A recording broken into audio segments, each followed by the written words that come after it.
akan menyajikan sebuah kisah kapal selam karam mirip seperti Nanggala 402 milik Indonesia, tapi ini tragedi kapal milik Rusia saat melakukan latihan perang.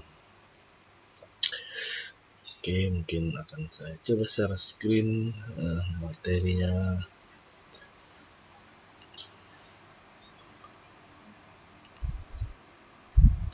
Ya, ini menelusuri jejak karamnya kapal selam Rusia, yaitu Kursk yang dengan nomor lambung K141.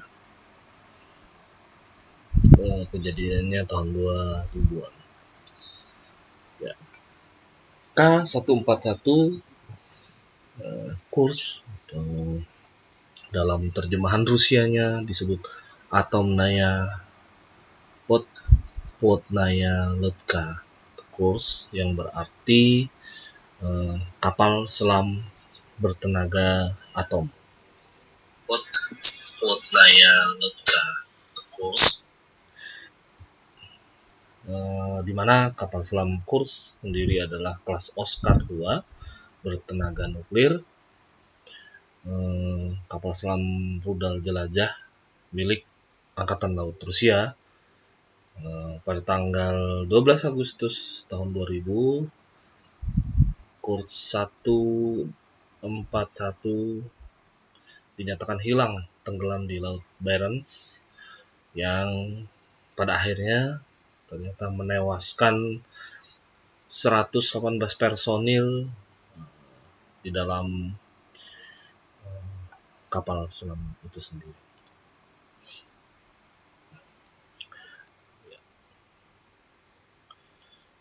Kapal selam Kursk 141 K141 adalah kapal selam Project 949A kelas Atei, atau artinya Ateus dari kelas Oscar, yang dikenal sebagai Oscar II dengan nama pelaporan NATO-nya, dan merupakan kapal selam kedua dari belakang kelas Oscar II yang dirancang dan disetujui oleh Uni Soviet. Konstruksi dimulai pada tahun 1990 di galangan kapal militer Angkatan Laut Soviet Severodin dengan dekat Arkhangel di SFSR Rusia Utara. Selama pembangunan K141, Uni Soviet ternyata sudah mengalami runtuh atau pecah. Lalu pekerjaan berlanjut dan dia menjadi salah satu kapal angkatan laut pertama yang selesai setelah keruntuhan Uni Soviet pada tahun 1993. K141 dinamai Kursk setelah pertempuran Kursk. Dalam peringatan 50 tahun pertempuran ini, K141 diwarisi oleh Rusia dan diluncurkan pada tahun 1994 sebelum ditugaskan oleh Angkatan Laut Rusia pada 30 Desember dan sebagai bagian dari armada wilayah utara Rusia. Ini adalah bentuk kerusakan yang didapat karena kapal selam ini sendiri bisa diangkat. Desain Atei mewakili pencapaian tertinggi teknologi kapal selam nuklir Soviet. Mereka adalah kapal selam rudal jelajah terbesar kedua yang pernah dibuat, setelah beberapa kapal selam rudal balistik kelas Ohio dikonversi untuk membawa rudal jelajah pada tahun 2007. 2223 kapal ini dibangun untuk mengalahkan seluruh kelompok kapal induk Amerika Serikat. Sebuah torpedo tipe 65 tunggal membawa hulu ledak sekitar 450 kilo yang cukup kuat untuk menenggelamkan sebuah kapal induk. Rudal dan torpedo dapat dilengkapi dengan hulu ledak nuklir Jadi ini adalah kapal selam dengan tenaga nuklir. Dia memiliki panjang 9,1 meter, 30 kaki untuk rudal dan torpedonya. Lebih panjang dari kapal selam kelas Oscar 1. Sebelumnya, perwira senior memiliki kabin individu dan seluruh kru memiliki akses ke gimnasium. Ini adalah kondisi di dalam dari kapal selam Kursk setelah terjadi kecelakaan, yaitu ledakan di lambung tempat torpedo berada. Lambung luar terbuat dari baja tahan karat dengan nikel yang tinggi, kromium tinggi setebal 8,5 mili, memiliki ketahanan yang sangat baik terhadap korosi dan tanda magnet lemah yang membantu mencegah deteksi oleh sistem pendeteksi anomali magnetik atau MAD milik Amerika Serikat. Ada celah 200 cm ke lambung tekanan baja setebal 50,8 mili. Dia dirancang untuk tetap terendam hingga 120 hari. Jadi kapal ini mampu tenggelam sampai 120 hari. Superstruktur layar diperkuat untuk memungkinkan menembus es Arktik.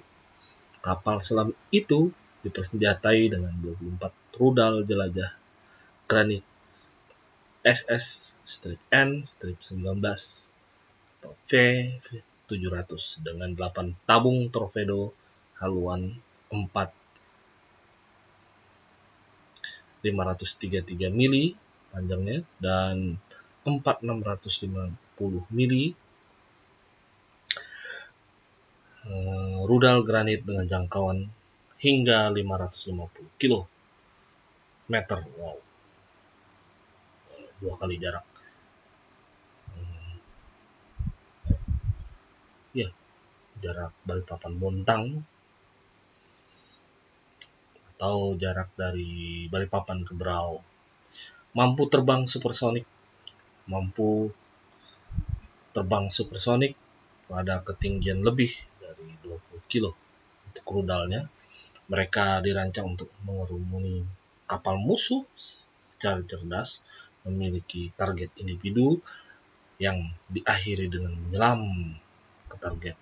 Tabung torpedo dapat digunakan untuk meluncurkan torpedo anti kapal dengan jangkauan 50 km. Senjata termasuk 18 rudal anti kapal selam SS-N-16 Stallion. Kursk adalah bagian dari armada utara Rusia yang telah mengalami pemotongan dana sepanjang tahun 1990. Banyak dari kapal selam berlabuh dan berkarat di pangkalan angkatan laut Javannadia, Naya, Litsa, sekitar 100 km dari Murmansk.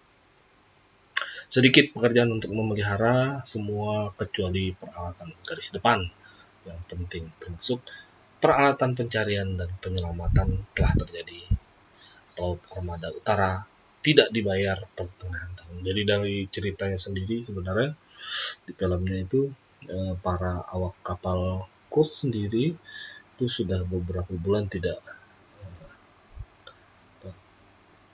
dibayar gajinya oleh pemerintah, dan sampai sewaktu-waktu salah satu krunya melaksanakan pernikahan, itu pun dibantu oleh teman-temannya dengan menjual.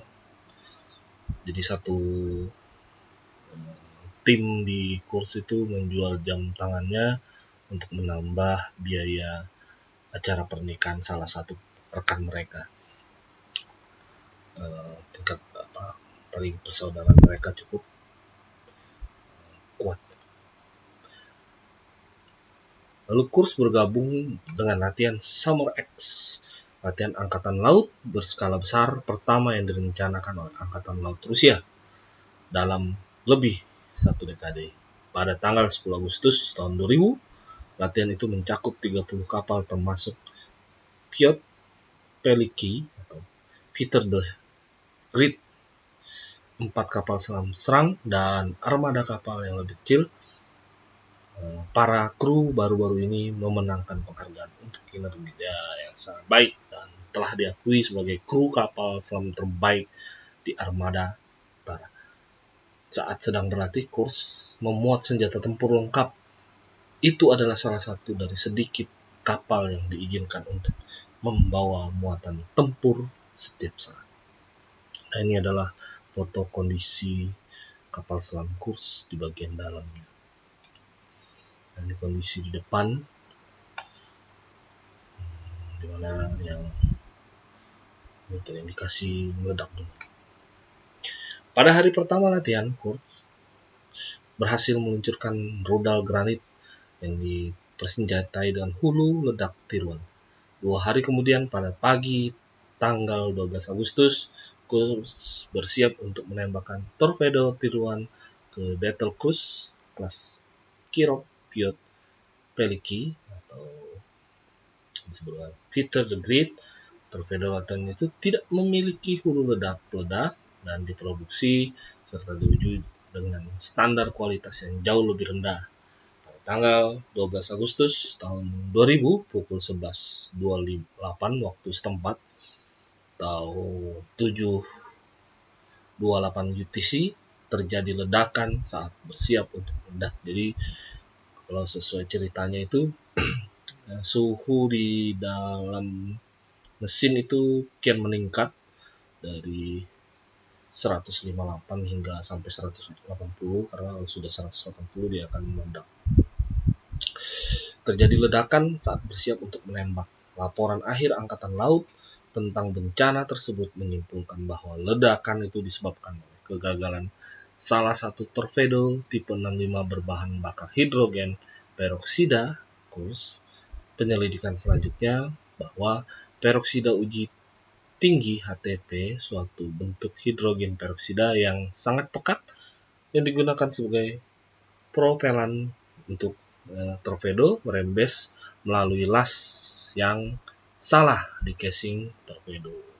Jadi karena adanya kesalahan pada saat las. Nah, ini kondisi foto kapal selam Kursk masih sebelum kejadian. Ketika HTP bersentuhan dengan katalis, ia berkembang pesat dengan faktor 5000, menghasilkan sejumlah besar uap, hingga akhirnya temperatur naik dan oksigen, tekanan yang dihasilkan oleh HTP yang meluas memecah tangki bahan bakar minyak tanah di torpedo dan memicu ledakan setara 100-200 kg TNT. Kapal selam itu tenggelam di perairan relatif dangkal, sebenarnya lebih dangkal, berada di dasar 108 meter. Tapi itu cukup, tekanannya berarti cukup tinggi. Sekitar 135 kilo dari Severomorsk pada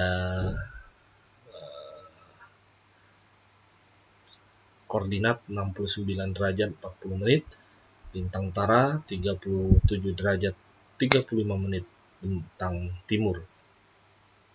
Ledakan kedua terjadi 135 detik setelah peristiwa awal dengan kekuatan ledak adalah 3-7 ton TNT.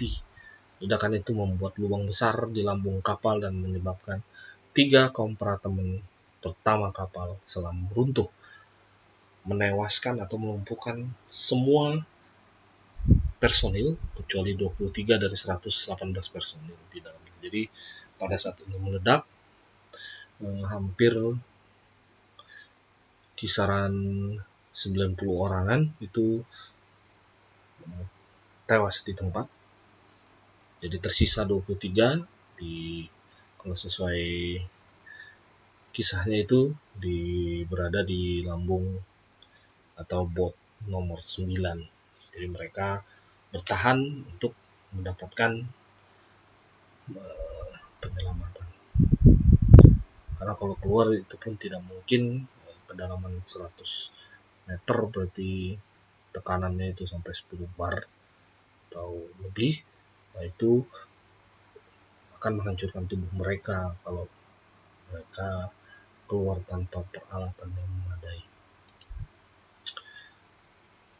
Angkatan Laut Inggris sebenarnya melakukan penawaran bantuan terhadap Rusia, tetapi awalnya Rusia menolak bantuan tersebut. Sejumlah 118 pelaut dan perwira di dalam Kursk tewas. Angkatan Laut Rusia awalnya mengatakan kepada publik bahwa mayoritas awak tewas dalam beberapa menit setelah ledakan, tetapi pada tanggal 21 Agustus, penyelam Norwegia dan Rusia menemukan 24 mayat di kompartemen ke-9, nah ini kompartemen 9, ruang turbin buritan kapal, mana Kapten Letnan Dmitri Kolenikov menulis catatan yang mencantumkan nama 23 pelaut yang masih hidup di kompartemen 9 tersebut setelah kapal tenggelam. Jadi sempat ada yang masih hidup sejumlah 23 kompartemen. Kursk sebenarnya membawa katrit kalium superoksida dari generator oksigen kimia. Ini digunakan untuk menyerap karbon dioksida dan melepaskan oksigen. Jadi dia menghasilkan oksigen secara kimiawi selama keadaan darurat.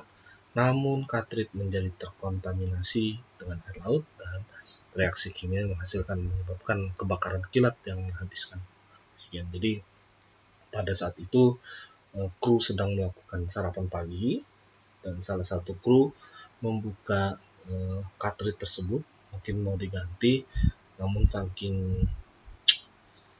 mungkin kondisinya saking was-was tidak bisa diselamatkan dan juga antara senang karena sedang berkumpul dengan rekan-rekan mereka, ternyata katrit tersebut terkena dengan pada saat mau dia melepaskan, katrit tersebut jatuh dan mengenai air yang sudah masuk di kompartemen 9 dan akhirnya terjadi kebakaran dan ledakan sehingga membuat oksigen yang ada di dalam itu akhirnya berkurang. Karena sebenarnya katrit tersebut untuk menghasilkan oksigen. Yang menghabiskan oksigen tersedia, penyelidikan menunjukkan bahwa beberapa pria untuk sementara selamat dari api dengan terjun ke dalam air. Jadi pada saat meledak, mereka masuk ke dalam. Karena tanda api disekat menunjukkan air setinggi pinggang pada saat itu, pada akhirnya kru yang tersisa terbakar sampai mati dan mati lemas.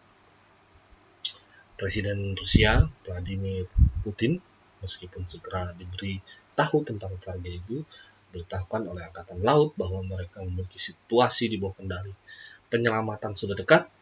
Dia menunggu selama 5 hari sebelum mengakhiri liburan di resort Presiden di Sochi di Laut Hitam. Putin baru 4 bulan menjabat sebagai presiden. Publik serta media sangat kritis terhadap keputusannya untuk tetap tinggal di resort tepi laut.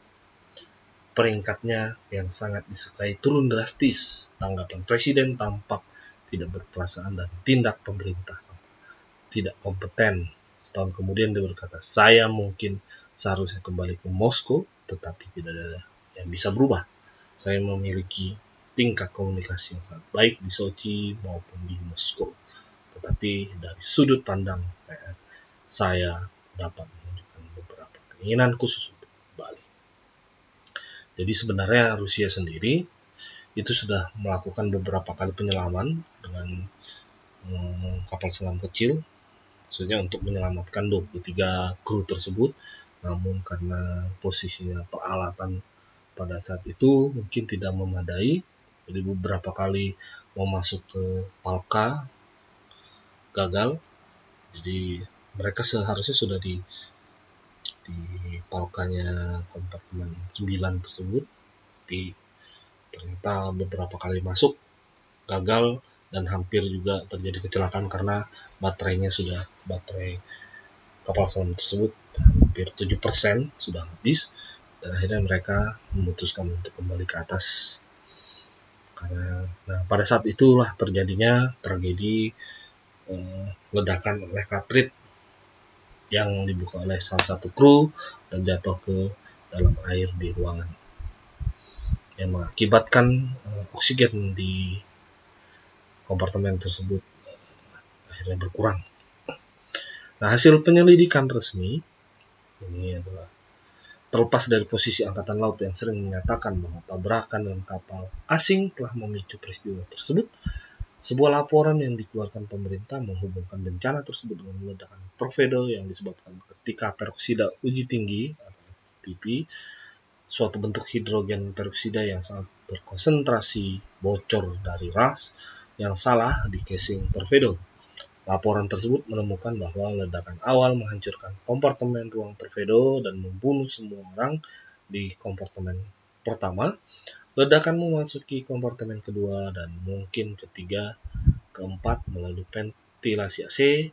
Semua 36 orang di pos komando yang terletak kompartemen kedua segera lumpuh oleh gelombang ledakan dan mungkin terbunuh. Ledakan pertama menyebabkan kebakaran dan menaikkan suhu kompartemen menjadi lebih dari 2700 derajat Celcius. Wow. Panas menyebabkan hulu ledak antar 5 dan 7 torpedo tambahan meledak, menciptakan ledakan setara dengan 2-3 ton TNT yang berukuran 4,2 skala Richter pada seismograf di seluruh Eropa dan terdeteksi sejauh Alaska. Ini ada penjelasan alternatif. Wakil Laksamana Valeri Rezasev berbeda pendapat dengan kesimpulan resmi pemerintah. Dia mengutip pelatihan yang tidak memadai, perawatan yang buruk, dan inspeksi yang tidak lengkap yang menyebabkan kru salah menangani senjata. Selama pemeriksaan kapal selam yang rusak, penyelidikan menemukan salinan instruksi keselamatan yang terbakar sebagai untuk memuat torpedo HTP, tetapi instruksi tersebut untuk jenis torpedo yang sangat berbeda, gagal memasukkan langkah-langkah penting untuk mengutip katup udara. Divisi ke-7, 1, Submarine Flotilla tidak pernah diperiksa. Kurs kualifikasi kru dan kesiapan dari torpedo api HTP. Kurs, awak kapal tidak memiliki pengalaman dan torpedo bertenaga HTP. Tidak terlatih untuk menangani atau menembakkan torpedo bertenaga HTP. Karena kurang pengalaman, mereka kurang pelatihan, diperparah oleh inspeksi lengkap dan pengawasan. Karena kurs, awak mengikuti instruksi yang salah ketika loading, memasukkan torpedo saat praktek. Rezasev percaya mereka berangkat dengan rantai peristiwa yang menyebabkan ledakan. Ini adalah satu kondisi di dalam kurs dokumentasikan, dan di bawah ini adalah pemakaman kru dari 118 kru kapal selam kurs atau K141. Ini ada sebuah catatan dari awak kurs. Jadi ditemukan dengan catatan kami tidak bisa keluar. Catatan ditulis oleh Kapten Kolenikov, ditemukan para penyelam dari kantongnya. Seperti yang dilaporkan sebelumnya, para penyelam menemukan 23 mayat yang tewas di sebuah ruang. Kompartemen 9, Komando Angkatan Laut Vladimir Koroyedov mengungkapkan bahwa catatan itu ditulis dengan jelas, seolah-olah ditulis di ruangan yang terang. Tetapi selanjutnya catatan itu hampir tak terbaca lagi. Catatan itu ditulis dengan perasaan. Pernyataan itu diungkapkan Koroyedov dalam upacara penyalaan lilin 27 Oktober 2000 dikutip oleh New York Times. Catatan itu menggambarkan bahwa 2 atau 3 awak mencoba melarikan diri dari kapal selam lewat pintu darurat yang dibangun khusus di ruang 9. Ruang itu sendiri adalah tempat selama 23 kru berkumpul. Seperti yang kita ketahui, ternyata upaya itu gagal. Laksamana Mikhail Motsan, pemimpin kepala Angkatan Laut Rusia di upacara, mungkin karena sudah terisi air. Temuan catatan itu membuat orang Rusia di malam upacara itu kecewa dengan pemerintah mereka. Tragedi itu menjadi pukulan dahsyat atas kejayaan kejayaan militer Rusia, reputasi Vladimir Putin, presiden yang baru saja terpilih. Putin dikritik berbagai pihak karena kurang peka pada isu, sebab enggan mempersingkat liburnya untuk menangani masalah ketika Kurz terjadi. Ya, itu mungkin kisahnya, dan ini ada sebuah catatan dari salah satu kru. Sebelum berangkat dia menuliskan sebuah surat kepada istrinya. Yang ini mungkin catatan saya singkat. Aku ingin hidup selamanya. Aku ingin memberi banyak cinta padamu. Aku mencintaimu, namun nanti carilah penggantiku. Tapi jangan lupakan aku. Walau aku hanya sesaat di hidupmu, tapi kau selamanya untukku. Ini adalah catatan dari 23 kru yang sempat